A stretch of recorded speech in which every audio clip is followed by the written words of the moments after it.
తెలుగు కథలు. చేపపిల్ల చెరువులో సరదాగా ఈదుతుంది. అప్పుడే వచ్చి చెట్టుపైన వాలిన పిచ్చుకతో, నువ్వు భలే ఎగురుతున్నావు. నువ్వు కూడా బాగా ఈదుతున్నావు.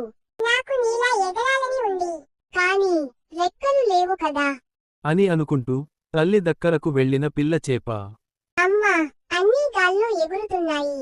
మనం తప్ప మనకు రెక్కల్లేవెందుకు? అప్పుడు తల్లి చేప కోతి, పాము, ఎలుకలను చూపించింది. వాటిని చూసిన పిల్ల చేప, అదేంటమ్మా, పాపం వాటికి కూడా మనలా రెక్కల్లేవు. ఇన్నాళ్ళు నువ్వు పక్షులనే చూస్తున్నావు.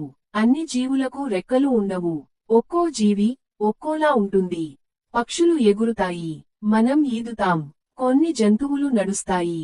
నాకు ఇప్పుడు అర్థమైందమ్మా. అప్పటినుంచి రెక్కల దిగులు వదిలి హాయిగా ఉండసాగింది చేపపిల్ల. పక్క పల్లెలో కాకి ఒకటి ఉండేది. అది అక్కడ మిగతా కాకులతో కలిసి అప్పుడప్పుడు అడవి మొత్తం తిరిగొచ్చేది. ఒకసారి అడవిలోని కొలనులో బాతుని చూసి, ఎంత అందంగా ఉంది ఈ బాతు. దీనంత సంతోషంగా మరే పక్షి ఉండదు. నేను ఉన్నాను ఎందుకు అనుకునేది.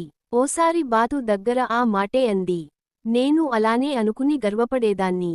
కాని చిలుకని చూశాక నా అభిప్రాయం తప్పని అర్థమైంది. చక్కని రంగుతో ఎంత బావుంటుందో కదా చిలుక, అంది బాతు. అప్పుడు ఆ కాకి చిలుక దగ్గరకు వెళ్ళి బాతు అన్న మాటల్ని చెప్పింది. అవును, బాతు చెప్పినట్లు నా రంగుల్ని చూసి ఎంతో సంతోషంగా ఉండేదాన్ని. కాని నెమలిని చూశాక అందమంటే దానిదే అనిపించింది. నాకు 2 రంగులే ఉన్నాయి. నెమలికి ఎన్ని రంగులో, అంది చిలుక కాస్త అసూయగా. వెంటనే నెమలిని కలిసి ఈ మాటలు చెప్పాలనుకుంది కాకి.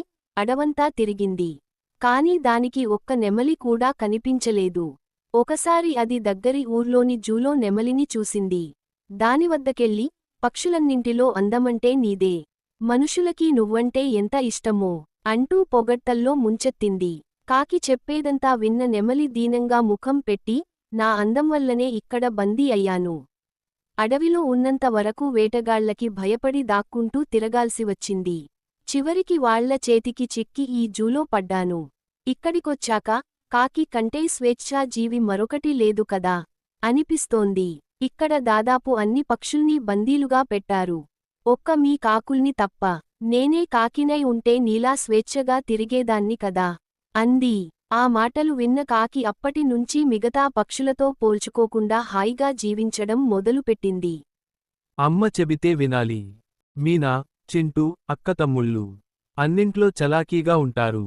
అయితే ఒకరోజు, అమ్మా, నాకు డ్రాయింగ్ పోటీలో ఫస్ట్ ప్రైజ్ వచ్చింది. నాకు కూడా కథల పోటీలో వచ్చిందమ్మా. వెరీ